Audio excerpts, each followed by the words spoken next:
Hello, and welcome back to another tutorial with Jesus Christ. In this tutorial, I'm going to be covering how to program your application to read GLSL source code from files. Okay, now GLSL is Graphic Language Shader Library. That's what I think it is. I will have to actually look that up, but it will definitely tell you what it is in this book if you have been reading it. I have been reading it, as you can see, and I've also been making tutorials on it. Okay, but we're going to go ahead and cover Chapter 2, Section 3, and that's on page 26, starting.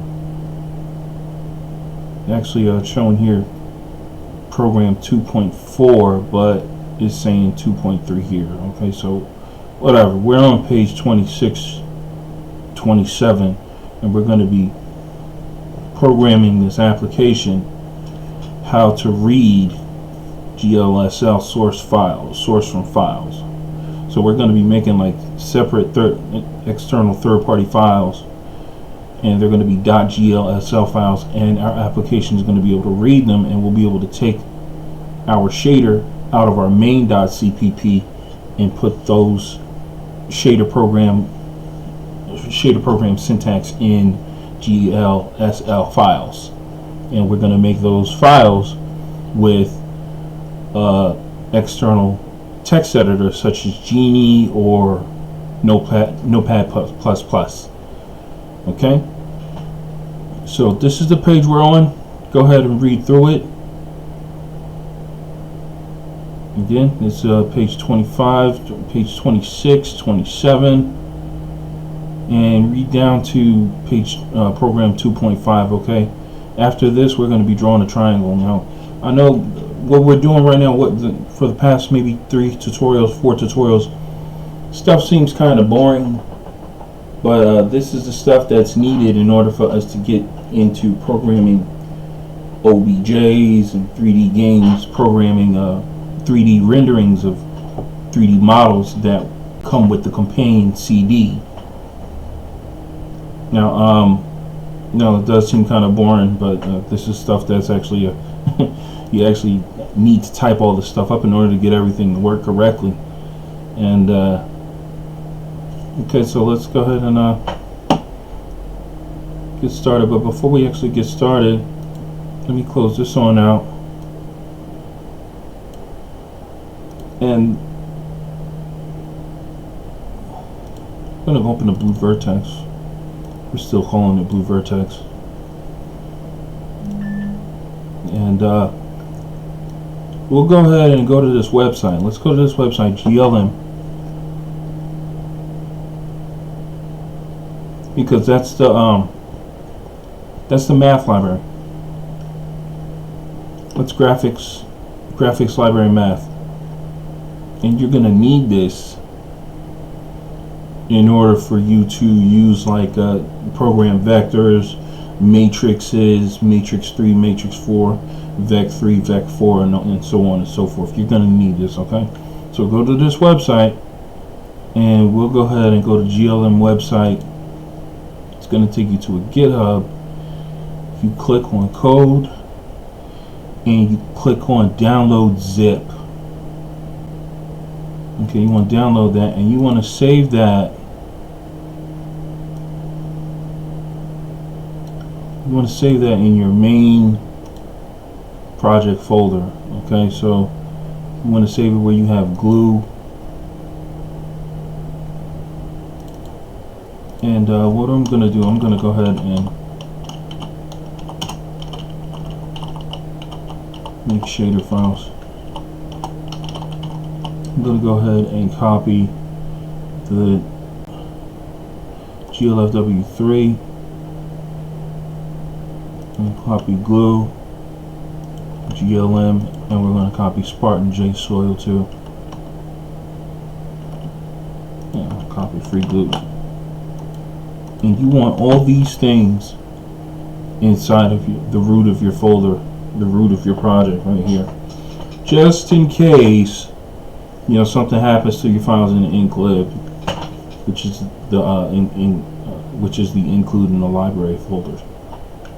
Okay, so you definitely want to copy it there. we're going to go ahead and get started, get our hands dirty again after this is done uploading or loading all the files. Okay, so I hope you have Notepad for this tutorial right here. Notepad++ or Genie.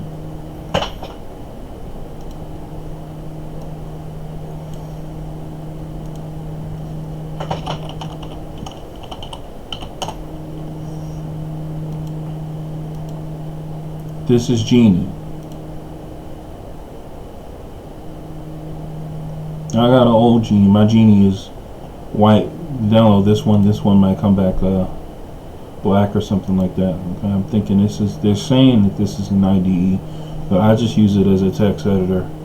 Okay, so you could Genie can make the files that you need, the GLSL files. You're going to need Genie and Notepad++ to make the GLSL files that we're going to be making. So make sure you download one of those and have it ready to go.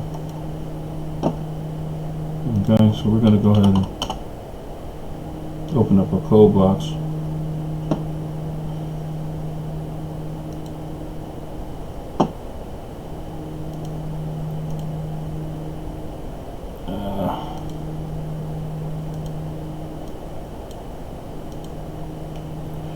And if you did the last tutorial correctly,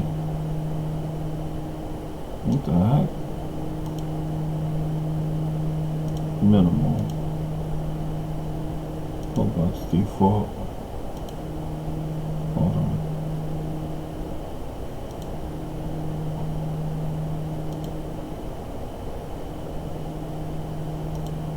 Okay, there we go.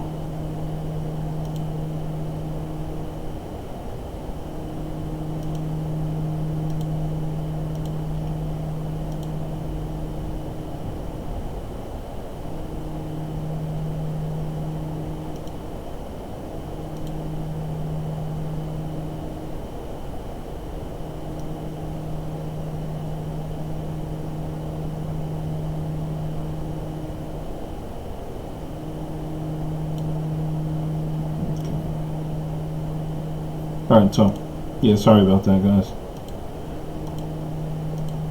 Okay, so, what we're going to do, make sure you have copied your third-party folders, like your GLEW, GLFW3, to your root of your folder, along with GLM and Soil 2, because we're going to be using those in the future, in the videos later, so you're definitely going to need those. And download Genie or Notepad++. I'm using Genie right now. I might want to be using both, but I've been using Genie. I haven't had a problem with Genie and everything. Okay, and let's go ahead and first off, let's do a little review of what we've accomplished in the previous tutorial. Okay, so we're going to run a rebuild, and everything should work for you. And of course, we're still on our blue vertice, but what we covered in our previous tutorial was the GLSL error checker. Okay, so we did error checking, and you can see that in the console. Whenever if an error actually does come up, the console will let you know. Okay, but all that stuff needs to be hard coded in via code blocks or Visual Studio, whichever IDE you decide to use. You might be using Qt. You might be using of course you're using Codeblocks. You might be using Microsoft Visual Studio. You might be using JetBrains or something like that. You know, but there's many IDEs out there, so I would definitely let you know. Okay, but this is what we've accomplished. Okay, and this is what your code should look like. All the way up from the top, you should see includes using namespace. You should see your error checking. You see your error check. You should see your error checking for print shader log. You should see your error checking for print program log. You see your error checking for check open GL error.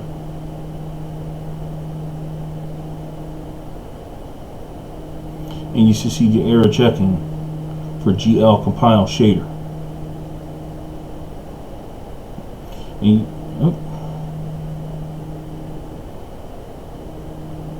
you used to see your error checking for GL link program. Okay, so that's all the stuff that you should be seeing in the previous tutorial. Okay, and of course we're going to do a run or rebuild, and it does work. So now what we're going to do, we're going to program this baby so that it can read lines. Okay, and in situations like this, you're going to need to know how to do this so that in the future videos you can program it again so that your application can read lines in OBJs. Because when you program a 3D game engine, your engine or your application that you're programming is going to be programmed to read OBJ files, which has hundreds of lines. It has hundreds and hundreds of lines, depending on how big the project is. If you get into a game studio, OBJs come in very, very large files. Some companies they have like these humongous size OBJs, got thousands and thousands of vertices. You might have a whole character that consists of maybe 300,000 vertices, 3,000 vertices, 30,000 vertices.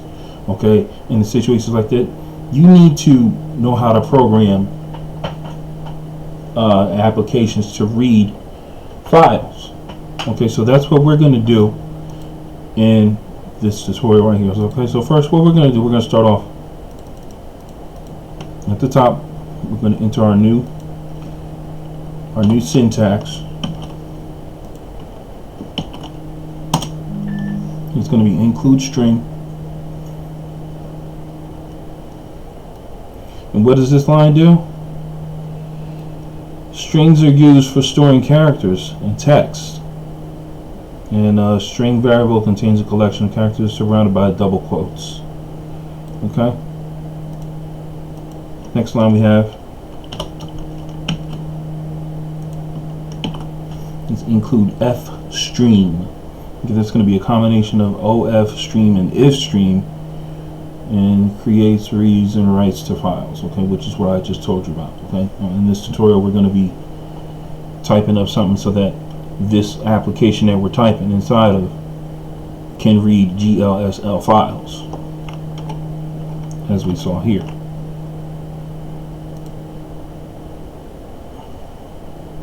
Okay, reading GLSL source code from files. Okay, and that's what we're going to be typing about. This thing is going to read GLSL files, and all that stuff that we saw in the shaders,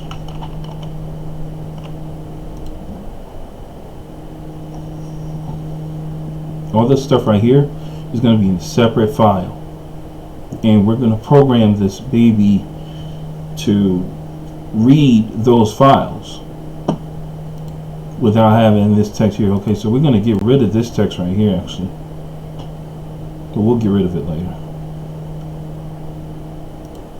Okay, so include f stream was the last thing we added, and that's a combination of OF stream and if stream creates, reads, and writes files. Okay, and our application still works. Yes, it does. Okay. Okay, so now, next line we're going to type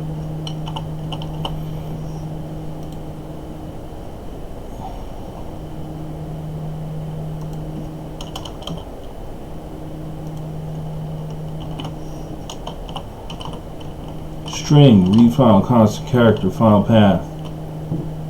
Okay. Now, the qualifier const, this is a qualifier. The const qualifier can be applied to the declaration of any variable to specify that its value will not be changed, which depends upon where const variables are stored. We can change the value of the const variable by using a pointer.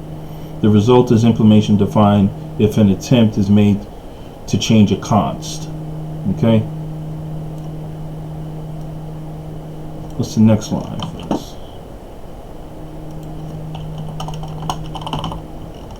Okay, so string content, and go ahead and type that up.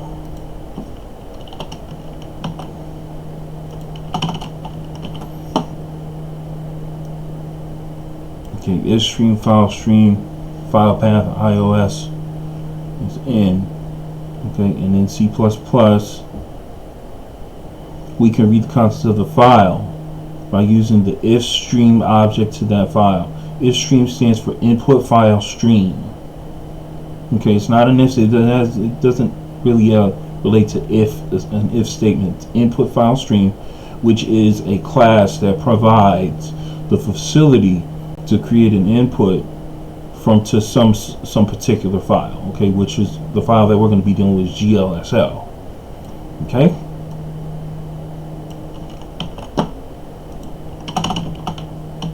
String line. Okay, so type that in.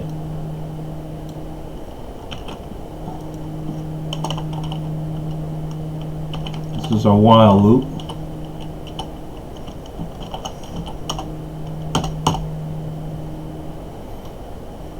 While not file stream dot EOF. Okay, so while it's not doing something,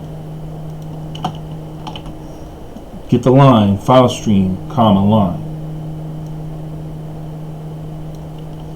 Now get lines. Okay, so this thing right here is telling you, when you read through it, it's quite obvious that it's telling the application, it's telling code blocks to read from a specific type of file.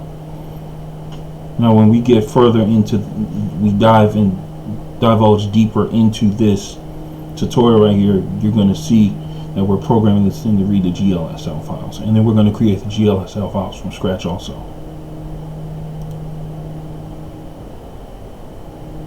Okay. Content append line plus in. Make sure you type everything correctly now.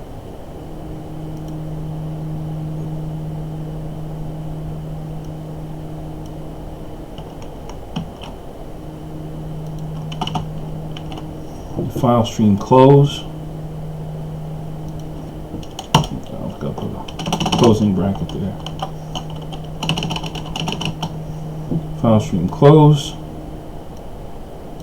And under that we want to put return content. Now let's see if we have this baby still working. And it does still work. Okay.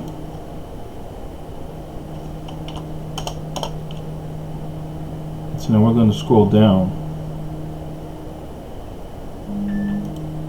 to the GLUint, and we're going to enter these lines.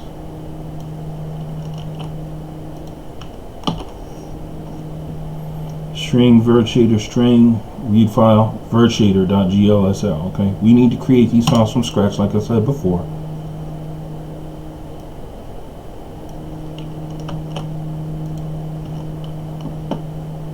And string frag shader string equal to read file frag shader GLSL. Okay, so like I said before in one of the previous videos, the previous tutorials, these lines look the same, but they're not. Okay, this says vert, this says frag.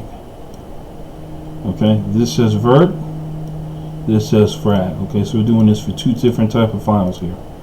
Okay.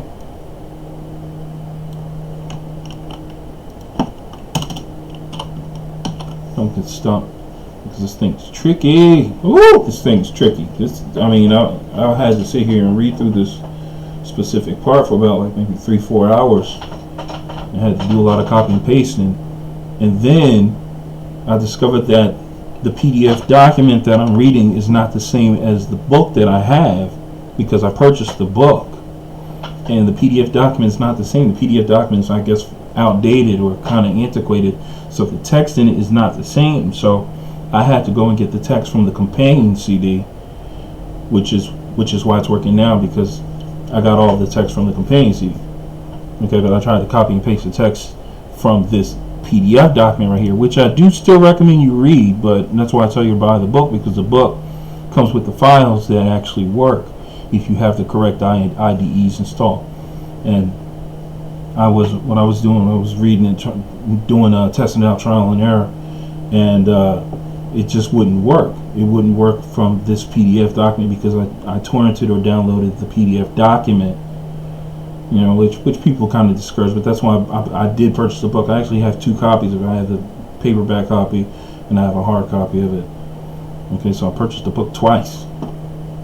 Okay, but yeah, you know, a lot of times, most likely, or there's going to be a slight chance that you're going to come across, you know, this syntax in this PDF document not working. That's when you go to the companion CD, or you just come to my tutorial and you do it, because the tutorial is going to work. Okay, so const character, const char vert shader source vert shader string dot c underscore string. Okay, and the next line looks the exact same, but it is not. Const char frag shader source frag shader string dot c underscore string. Let's keep this neat and organized.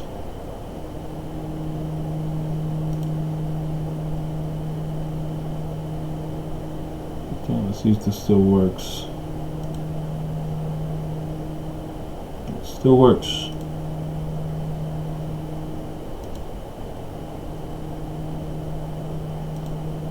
Okay, so now we're going to go ahead and get rid of these shaders, because we're not really going to get rid of it, but we're going to copy and paste it to the shaders, to the GLSL files. And like I said before, we're going to create that in, sorry for sounding so repetitive, we're going to create that in Notepad++ or Genie. So we'll get rid of this. We won't really get rid of it, but we'll just kind of like code it out. And this is your little shader program that you have. And ooh, this thing's tricky. This thing had me kind of stumped for about like 3-4 hours until I figured it out.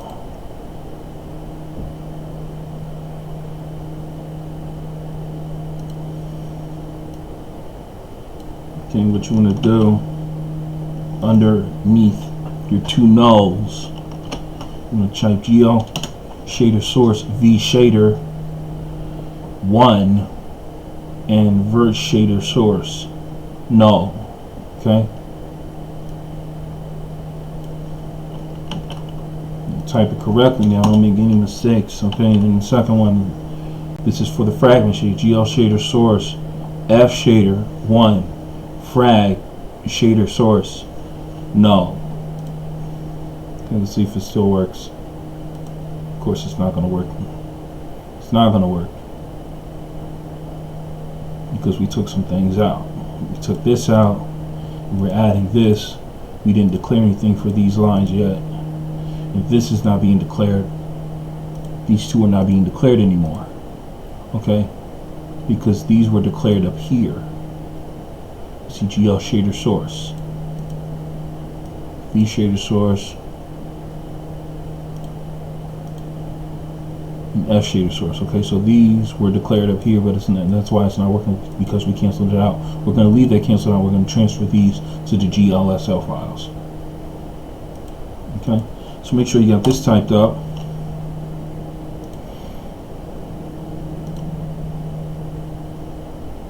And it's not working, of course.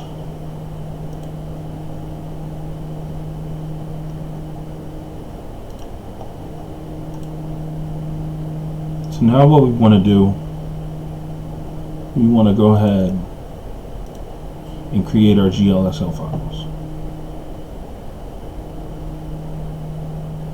And how are we going to do that?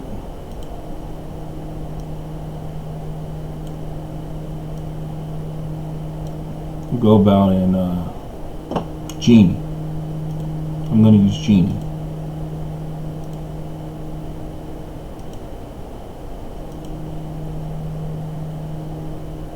We'll go to File and New.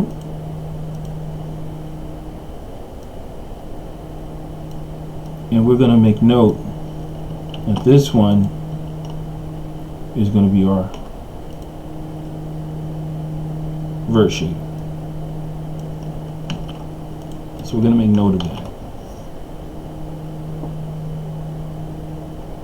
This is our first shader.glsl. Okay, you're going to type this. It's version 4.3, You make a bigger scale in it for you. Okay. We're going to type in void main, void.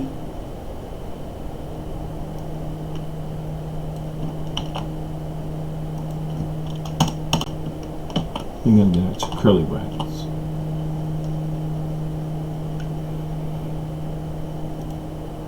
Okay, we'll go ahead and save this to the desktop. This is going to be a save as.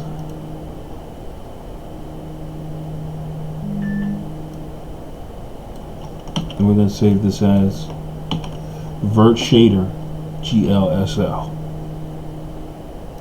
Save in folder desktop. We'll save it to the desktop.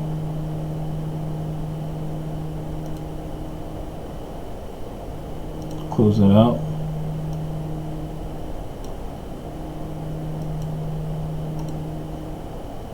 And there it is. Here's our Vert Shader GLSL. Okay, so let's go ahead and drag that bad boy in here.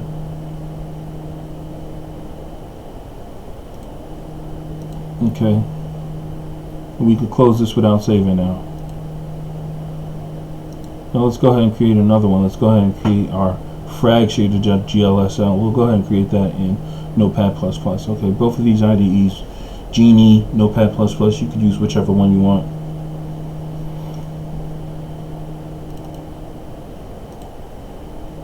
Now for Notepad++,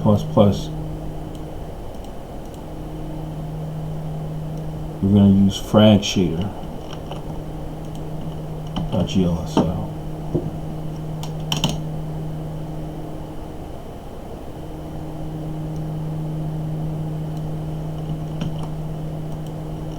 We're going to type number version 430.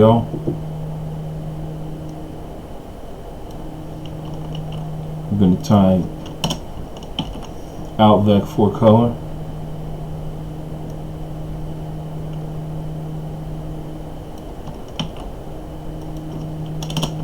We're going to type void main void color equal to vec4 0.0, 0.0, and then 1.0 and 1.0. We're going to save this as, save it to the desktop.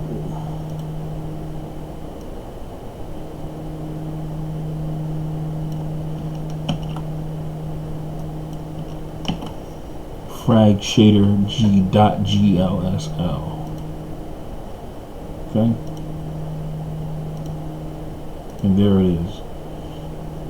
So we'll drag that into our main root. So you got your vert shader and your frag shader right there now, right?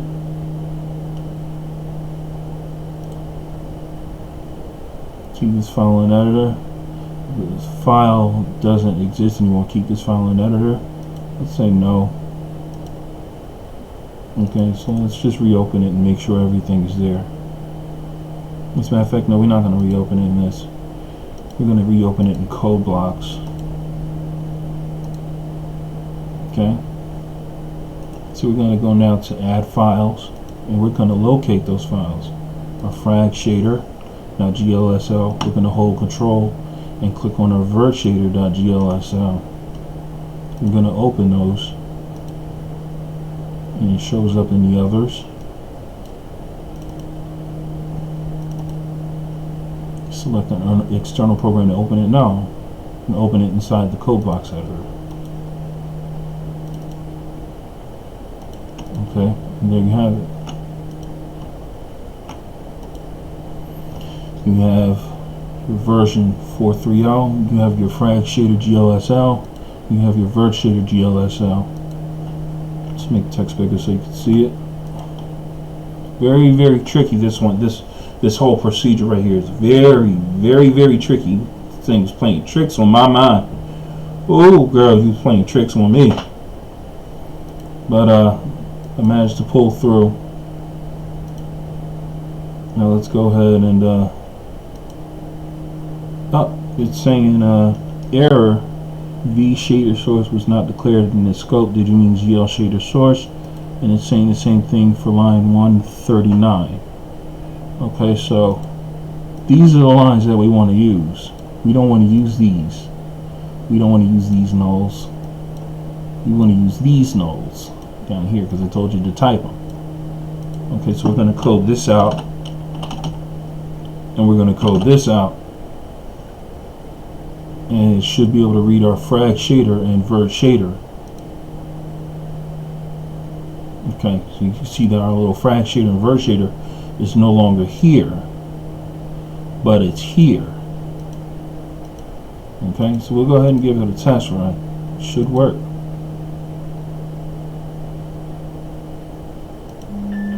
Bam. And are there any errors? It's showing that same GL error 1280, but it's working. Alright, so now let's go ahead and now that this is canceled out, let's see if we can go ahead and make a little error and see if it will detect the error. Okay, so frag shader, it needs to be in frag shader. Rebuild. It's showing a little bug. Let's take out the 4.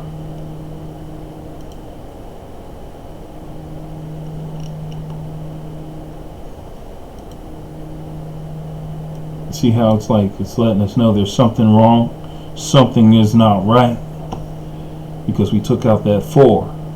You see what I'm saying? And what's it actually saying? It's saying fragment compilation failed. Shader info log, fragment shader. Okay, so you can read all that, and it's telling you that there's an error, there's something wrong in the fragment shader. What did we just do? We removed the 4 from the frag shader. So that's what you use error checking for. No pun intended. Yeah, that's what we use error checking for. We use it to let us know that there's an error or something is wrong or we didn't type something correctly. Okay, so I'm running a rebuild. And as you can see right here, everything is all good. The vertex is blue again. But when you remove that 4, the bad boy was white and we want blue. See, it was white. You see? We want blue. So we're going to leave that 4 there. Let's go see if we can make an error in the vert shader.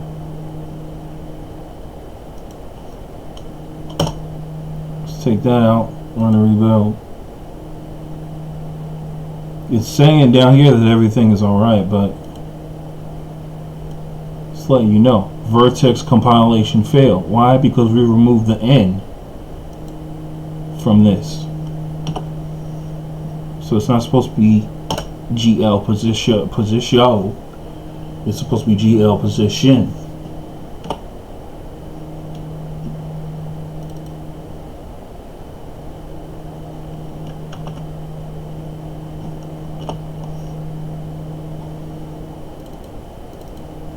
Alright, so we'll go ahead and run a rebuild again. And everything is all good. And if you don't know, now you know. Alright? So that's pretty much how you go about setting things up so that this can read your GLSL source files.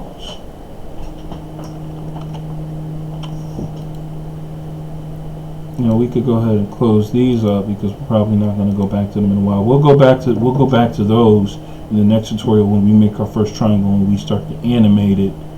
Okay, now things are getting spicy. Now things are getting kind of interesting. Now we're making, you know, animations. We're making interesting shapes. In the next one, we're going to make a triangle and we're going to make it move.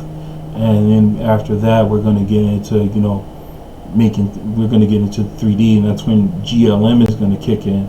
GLM is going to come in and play its part, and then we're going to start working with textures, and then we're going to start working with all the good stuff, all the fun stuff, and just scroll in the book and spoil it for you. Okay, this is when we're gonna make the triangle animate. Okay, mentioned here, there's a companion CD that comes with the book. Okay, and let's see some pictures. Let's see some pictures of what we're gonna be doing.